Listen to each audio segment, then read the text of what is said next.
Okay, just a reminder, Canada lost jobs in June and America did add more positions, but unemployment went up. Now, one of the reasons for a weakening labour market could be the emergence of new so-called unemployables, often professionals who can't get back into the labour force. Some of the problems, AI-led automation. We're joined now by Julia Pollak, chief economist at ZipRecruiter. Thanks very much for coming on the show. Hello, Andy. This word unemployable sounds pretty grim. Start off with that. I mean, are we seeing successful people? They've had great careers, but they did get laid off and they can't get back into the workforce? So there are a couple of different trends that we're seeing. One is that hiring is quite slow on the white-collar side of the market right now. And so there are many new grads and business school grads and people who worked in tech previously who are struggling to find jobs now.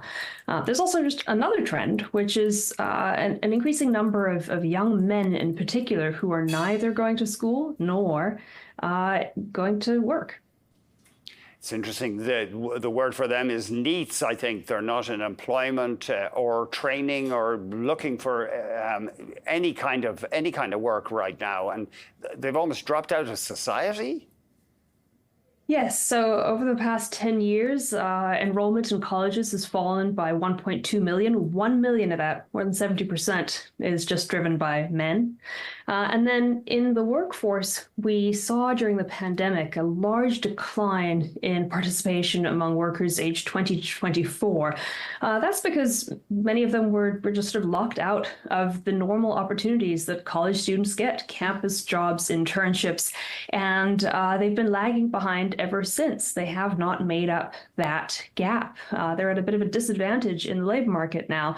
So, usually people respond to incentives. When the opportunity set shrinks, they react. And I think that's the main driver here. But there are other theories as well, like rising drug use and fentanyl overdoses, and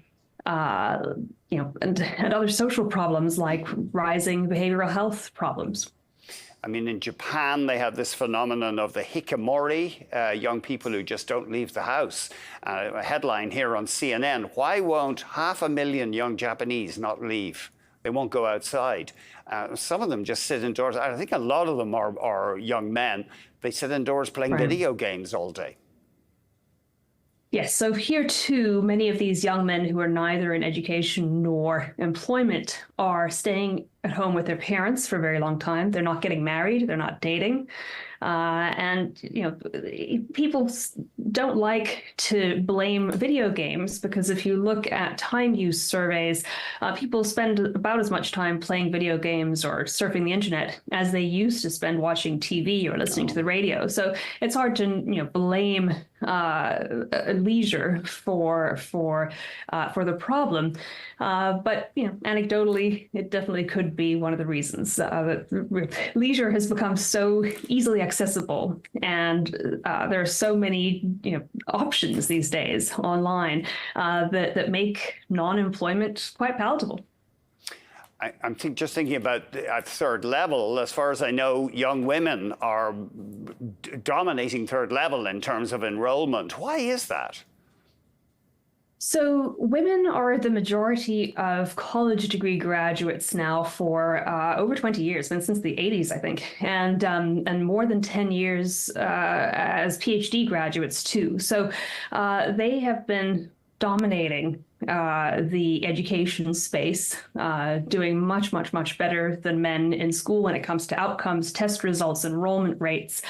I think it's difficult to know exactly why, but one thing we do know is that the jobs that non-college educated men traditionally went into, manufacturing, construction, skilled trades, those have declined. And the kinds of training programs that used to exist for people like that, like school auto shop classes, have largely disappeared. As a culture, we've been putting a lot of stock in a college degree, but it's not really the best option for everybody. I mean, you hear it said that schools are unfair to boys. They're like little animals. They want to run around. They don't want to sit down and concentrate. I know I'm generalizing, but I wonder, will the education system start taking that on board? So I think for a very long time, the education system was sort of trying to correct for past imbalances and enrollment processes that favored men and boys. We are long past that era now, and it's time to think very seriously about how to make sure that the young men don't fall through the cracks.